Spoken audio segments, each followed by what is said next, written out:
Okay అండి, నమస్కారం అండి. మాది మచిలీపట్నం టౌన్ మార్చవరం పేట అండి.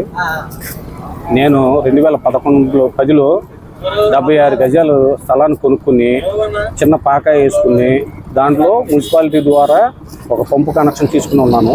2011లో మా మిస్సెస్ పేరు మీద, నా భార్య పేరు మీద ఆ స్థలాన్ని రిజిస్ట్రేషన్ చేసి మున్సిపాలిటీ వారికి చెల్లించాల్సిన పర్మిషన్ సంబంధించిన అన్నిటినీ కట్టి బిల్డింగ్ నిర్మించుకుని ఉన్నాము. 76 గజాల్లో 2 గదులు ఇల్లు మాత్రమే నిర్మించుకున్నాము.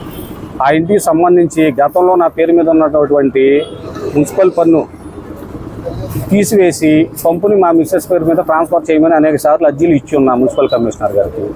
అప్పటి నుండి అది అలాగే జరుగుతుంది.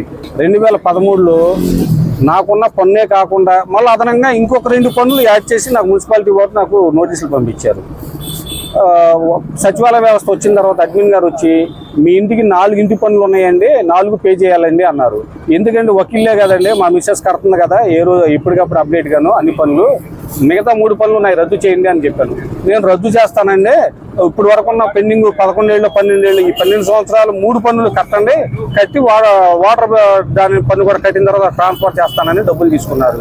తీసుకుని 2 పన్నులు మాత్రమే రద్దు చేశారంట, ఇంకో 2 పనులు అలాగే ఉన్నాయి.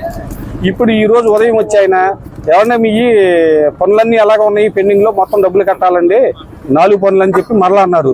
4 పనులు ఉండటం ఏంటండి, ఒక ఇంటికి 4 పనులు ఎవరు కడతారు? అయినా నేను కట్టాను, మీరు కట్టమన్నారని మా మిస్సెస్ పేరు మీద పన్ను మాత్రమే కడతాము, ఆవిడ ఒక్కడే కడుతుంది. ఈ వాటర్ ట్యాక్స్ కూడా పెండింగ్ ఉంటే నేను ఇప్పుడే కట్టేస్తాను, పన్నులు రద్దు చేయండి అని చెప్పాను. కుదరదు, మీరు ఇల్లు ఎలా కట్టారో మీ వ్యవహారం ఏంటో నేను తెలుస్తాను, ఎవరు చెప్పుకుంటారో చెప్పుకోండి, ఇప్పుడు మున్సిపాలిటీ వాళ్ళు తీసుకొచ్చాను వాటర్ డిస్కనెక్ట్ చేస్తున్నాం అని చెప్పేసి నన్ను బెదిరించాడు. నేను దానికి అన్నాను, మీరు లీగల్ నోటీస్ ఇచ్చి వాటర్ కనెక్షన్ డిస్కనెక్ట్ చేయండి, ఒక ఇంటికి 4 ఇంటి పనులు కట్టం, మేము కొంత కట్టా 12 ఏళ్ళు కట్టా, ఇంకా నేనైతే కట్టే ఓపిక లేదు, నేను కట్టనని చెప్పానండి.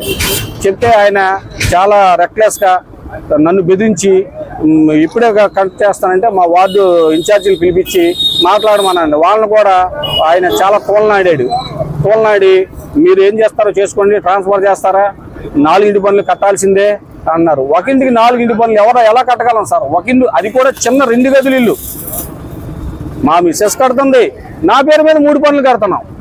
అయినా ఎన్నిసార్లు చెప్పినా ఆయన రద్దు చేస్తానని చెప్పేసి రద్దు చేయకోకుండా గత 5 సంవత్సరాల నుండి నన్ను ఇప్పటి వరకు తిప్పిస్తానే ఉన్నాడు.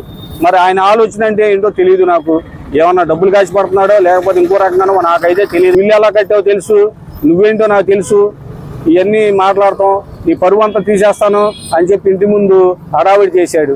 హడావిడి చేయడమే కాకుండా దాని గురించి అక్కడ ఉన్న పెద్ద మనుషులందరూ చెబితే నన్ను బెదిరించాడు ఆయన అని చెప్పి నా మీద రివర్స్ మాట్లాడుతున్నాడు. అక్కడ ఉన్నటువంటి మనుషులను కూడా మీరు ఎంక్వైరీ చేయొచ్చు. ఈ అడ్మిన్, ఈ 2nd వార్డు అడ్మిన్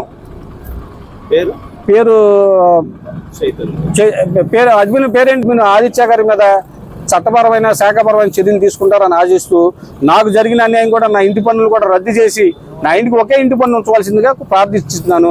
నేను ఏమైనా ట్యాక్స్ పెండింగ్ ఉన్నా కూడా ఇక్కడ నా ఇంటి పంపు కూడా కనెక్షన్ డిస్కనెక్ట్ చేయడము, నువ్వే నీ పంపును తవ్విచ్చేస్తానంటావు, నన్ను బెదిరిస్తున్నాడు. ఎప్పుడైనా ఎనీ టైం అయినా నా ఇంటికి వచ్చి కుళాయి కనెక్షన్ కట్ చేయొచ్చు, లేదు పన్నులు కట్టమని ప్రతిసారి బెదిరిస్తున్నాడు. మొన్న 3 సంవత్సరాల క్రితం 12 సంవత్సరాలుగా సరిపడుతున్నాను. ఎవరండి ఆయన? నువ్వు 4 పనులు కట్టాల్సిందేనని చెప్పేసి నన్ను బెదిరిస్తున్నాడు ఈ వార్డులో. తర్వాత ఆయన మా ఇంటి ముందు ఈది లైట్లు పోయి 2 నెలలు అయిందండి, నాకు చెప్పావా అన్నాడు. నా ఇంట్లో లైట్లు ఈదుల మీద శాఖపరమైన చర్యలు తీసుకోవాలని అధికారులను ప్రార్థిస్తూ నాకు ఈ ఇంటి పన్నులు కూడా రద్దు చేయాలని కోరుతూ ఇక్కడ నిరాహార దీక్ష చేస్తున్నాను. నాకు న్యాయం జరిగే వరకే ఈ 2వ వార్డు సచివాలయం కాడ నుండి నేను కదిలే ప్రసక్తే లేదు, ఇక్కడే ఉంటాను. కూడా తీసుకోండి. మీరు అన్నారా? ఏమన్నా? నేనేమీ అనలేదండి ఆయన్ని. మీరు వాటర్ కనెక్షన్ కట్ చేయాలంటే 4 ఇంటి పనులు ఒకసారి కట్టా, మరలా కట్టమన్నారు, ఒక ఇంటికి 4 పనులు కట్టమన్నారు. అది ధర్మం కాదు. మీరు మున్సిపల్ నోటీస్ ఇచ్చి నాకు మీరు వాటర్ పన్ను చెల్లించలేదు కాబట్టి మేము కట్ చేస్తున్నాం అని చెప్పేసి నాకు నోటీస్ ఇచ్చి మీరు వాటర్ కనెక్షన్ కట్ చేయండి అని అన్నానండి. ఆ మాటలు ఏమనలేదండి. నా పక్కన ఉన్నటువంటి ఇంకా జనాలు ఉన్నారు, నా పక్క ఇంటి వాళ్ళు ఉన్నారు, వాళ్ళందరూ ఉన్నారు. నేను అప్పుడు కూడా ఒక్కనేనండి. ఆయనతో పాటు పోలీసు ఆవిడ కూడా వచ్చిందండి అక్కడికి. ఆవిడనైనా మీరు ఎంక్వైరీ చేయొచ్చు, లేదా నా పక్కన ఉన్నటువంటి మనుషులైనా ఎంక్వైరీ చేయొచ్చండి. ఏ విధమైన మాట్లాడి నాకు నోటీస్ ఇచ్చి కట్ చేయమన్నానండి. మున్సిపల్ అధికారులు నోటీస్ ఇచ్చి మీరు పలానా దానివల్ల డబ్బులు కట్టలేదు కాబట్టి మేము కట్ చేస్తున్నాం అంటే మీరు ఇస్తారు. నేను ఆ నోటీస్ పట్టుకుని ఏమండి ఒక ఇంటికి 4 పనులు నేను ఎంతకాలం అని కట్టాను, అసలు ఏ విధమైన లేదండి. ఆయనే నన్ను బెదిరించాడు, మీరు కావాలని ఎలక్ట్రిసిటీ మీటర్ల కోసం అని చెప్పేసి మీరు పనులు వేయించుకున్నాను అన్నాడు. మీరు ఇల్లు ఎలా కట్టారో నాకు తెలుసు అన్నాడు. నేనేం చేయాలో చేస్తానని ఆయన అన్నాడు, కానీ నేనేమనలేదు. నోటీస్ ఇచ్చి కనెక్షన్ కట్ చేయమన్నాడు. నమస్తే ఫ్రెండ్స్, నేను మీ రూపిణి. మీ అందరూ చాణక్య ఛానల్లో వీడియోస్ చూస్తున్నారు కానీ వాటికి లైక్ చేయట్లేదు అండ్ సబ్స్క్రైబ్ చేయడం మర్చిపోతున్నారు.